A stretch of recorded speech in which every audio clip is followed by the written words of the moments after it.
Did you guys feel pretty safe on these cruises? Yeah, John, what did you think? That's something that we want to talk about, right?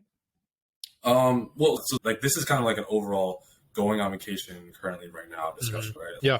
I think right now, do I feel safe traveling in general? It's like, yes, for the most part, because the travel industry is largely caught up to me in terms of dealing with COVID and being able to handle and manage it well. And people in general, I feel like, are also at a point where they understand it well. So obviously take your own precautions still, like get vaccinated, practice safe protocols and listen to the staff and don't try to be disruptive. But also when you travel, it's better to do it within spaces that you know there's good regulations going on. A cruise to me is like, I probably would not have normally done this if the world was opened up. But that's because I generally prefer to travel to kind of like more remote locations that not a lot of people go to. But a cruise in general to me is like a place where it's a country that's on a ship, basically. You have your own set of rules, your own set of regulations, your own set of like different things that you can trust that this entity and institution is going to be safe. So when I went on my cruise, there was a lot of rules and there's definitely a lot of staff, but that made me feel safe. You know, so I personally thought it was a really good balance in terms of traveling right now.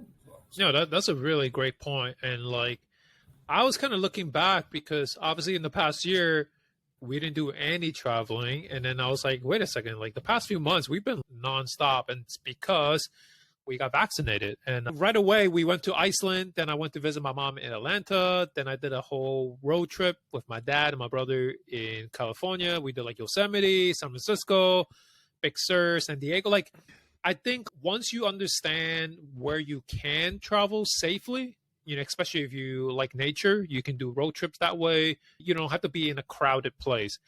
For me, it's like, I feel very safe traveling right now. It just depends on the destination. I wouldn't go to Florida. I wouldn't go to Miami just for like the party scene. You know, like I'm going to go to Miami if I'm just going to lay on the beach and like do my own thing where I can actually social distance. But if it's like for parties, that's not really my thing. And I just think that's a higher risk. But other than that, we did a trip to Buffalo. We did a trip to Puerto Rico. So this was all prior to the last 2 cruises I just did. And like speaking on the cruise, what John was saying is like, I didn't realize how safe it was until I really got on. They require vaccination depending on the destination. So because I think we were going to CocoCay in Bahamas, the country itself require vaccination. So right away, you kind of eliminate a lot of the people that don't want to get vaccinated. So that's already one risk you kind of eliminate. 2, for my cruise at least, they require the 48 or the 72-hour PCR test. So now you kind of know everyone on that ship is vaccinated and they have to show a negative test recently. And then on top of that, when you're there, it's like hand sanitizers everywhere. And then if you go into the buffet, they make you wash your hands. It's not like, oh, you know, hey, you know, maybe you should do it. Like, let's be honest, we don't always wash our hands even at home before eating or even at a restaurant. Like, we don't always do that.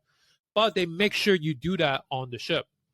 And all the staff wear masks. I think actually, like, everyone understands that, like, you're paying all this money to be on a cruise. You're making all this effort to be on a cruise ship. And the rule is, clean your hands, wear your mask. And everyone I came across on the cruise ship wore their mask indoor, which, to be honest, I'm surprised because, you know, people forget or people break rules or people don't actually care. And I like really appreciated that.